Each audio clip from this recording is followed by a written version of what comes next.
नमस्कार दोस्तों, मैं आज एक बार फिर लाई हूँ नई किताब जिसकी मैं समीक्षा करूंगी। मित्रों, ये किताब अन्य पुस्तकों से कुछ अलग है। Google boy. इस पुस्तक का नाम है गूगल बॉय। यह एक किशोर उपन्यास है और इसके रचिता हैं मधुकांत जी, जो किसी परिचय के मोहताज नहीं है। मैं गूगल बॉय के बारे में बता देना चाहती हूँ कि यह पेपर बैक में है, इसलिए इसका मूल्य है 100 रुपए। हार्ड बाउंड में भी उपलब्ध है जिसका मूल्य है 300 रुपए। और यह एसपी कौशिक एंटरप्राइजेस से प्रकाशित हुई है, 2020 में आई है और इसके पृष्ठ है 112। और इस पुस्तक को समर्पित किया है मधुकांत जी ने श्री बांके बिहारी जी के उपासक श्री राम जी व बुआ माया देवी बेरी वालों को सादर समर्पित किया है मधुकांत जी ने इस पुस्तक को।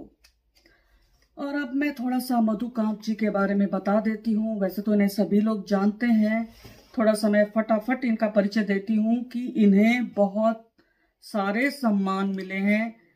ये सापला में जन्मे हैं, आजकल रोहतक में रहते हैं। और इन्हें हरियाणा साहित्य अकादमी से बाबू बाल मुकुंद गुप्त साहित्य सम्मान से महामहिम राज्यपाल तथा मुख्यमंत्री हरियाणा द्वारा पुरस्कृत किया गया है।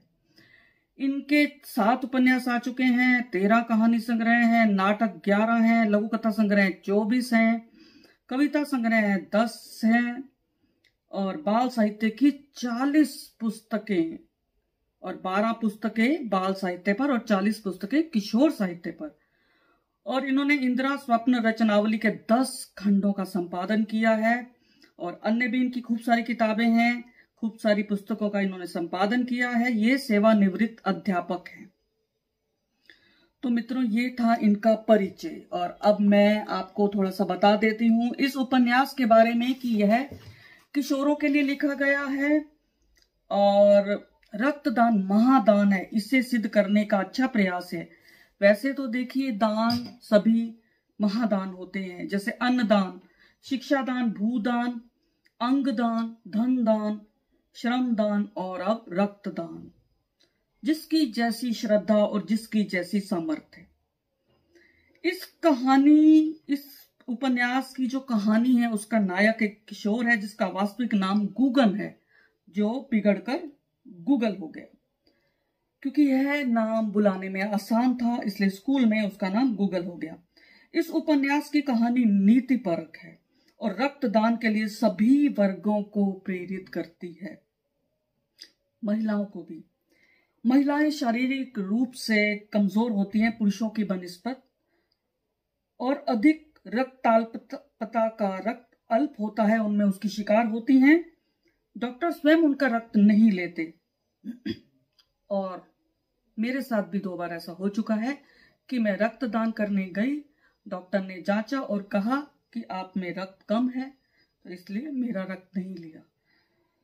और अब कहानी जो है बड़ई गूगल की कहानी है, जो पिता की दुर्घटना के बाद खो देता है पिता को, क्योंकि उन्हें रक्त नहीं मिलता समय पर। उसके पश्चात ही उसके भीतर रक्तदान करने की इच्छा जोर मारती है और वह बहुत बड़ा ये एक यज्ञ करता है, आंदोलन है ये, या मतलब बाकियों को भी रक्तदान के लिए प्रेरित करना।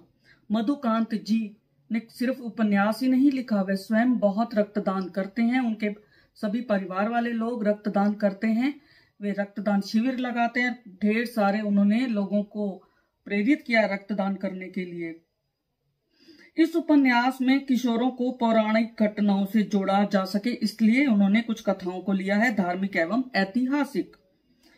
दानी हरिश्चंद्र की कहानी है, दानवीर कर्ण की कहानी है, एकलव्य की कहानी है, भामाशाह की कहानी है, वीर बालक बादल की कहानी है, जो निश्चित प्रवाह के साथ आगे बढ़ती हैं कहानी के साथ साथ। इस उपन्यास के कुल 19 खंड हैं।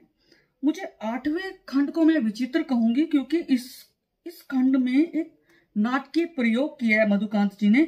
सत्यनारायण की जो कथा, जिससे स्त्रियां प्रभावित रहती हैं और स्त्रियां अक्सर इसका पाठ करती हैं, उसी कहानी को इन्होंने हूबहू इसमें उतार दिया है। सिर्फ सत्य नाम की जगह इन्होंने रक्त शब्द का प्रयोग किया है। ऐसा धार्मिक जो महिलाएं होती हैं उन्हें प्रेरित करने के लिए उन्होंने इसमें ऐसा किया कि, लेकिन मुझे ऐसा लगता है कि ये अध्याय ना भी होता तो कोई फर्क नहीं पड़ता। मुझे तो ये अवरोध मालूम हुआ इसकी कथा वस्तु में। और इसके स्थान पर कोई और कहानी दे सकते थे मधुकांत जी, और एक स्थान पर सूत्रधार भी भूमिका बांधने के लिए इसमें कूद पड़े हैं, मुझे यह भी अखरा। और यदि भूमिका बांधनी थी तो किसी पात्र के मुंह से कहलवा देते तो शायद वह बहुत ही एक उसकी कड़ी महसूस होती, बिल्कुल सामान्य गति से फिर यह उपन्यास आगे बढ़ता, उसकी जरूरत नहीं होती। इन दो कमियों को छोड़ दें तो यह एक प्रेरक उपन्यास है जो किशोरावस्था से उन्हें रक्तदान की भावना के लिए उन्हें प्रेरित करता है। उसमें किशोरों में क्या, ये तो रक्तदान सभी को करना चाहिए। इस उपन्यास को अवश्य पढ़ें। मुझे इसमें एक पंक्ति मुझे बहुत प्रभावित की है। इसमें उन्होंने बहुत अच्छा लिखा है कि जो रक्तदान करेगा वह पापों से मुक्त हो जाएगा और मोक्ष को प्राप्त होगा। ये एक्चुअली दरअसल यह है एक धार्मिक उक्ति है, लेकिन उन्होंने धर्म का एक अवलंब लिया है। मधुकांत जी ने उस धर्म के सहारे उन्होंने प्रयास किया है कि मानव जो है रक्तदान करे। तो मैं इसी के साथ मधुकांत जी से आशीर्वाद चाहूंगी, वे मेरे बड़े हैं, कि उन्होंने इस किताब को लिखकर मानवता पर एक उपकार किया है। तो आप भी पढ़ें गूगल बॉय को, और मैं मधुकांत जी से आशीर्वाद चाहूंगी। और धन्यवाद दोस्तों, फिर मिलेंगे अगली किताब के साथ। तब तक के लिए मुझे आज्ञा दें।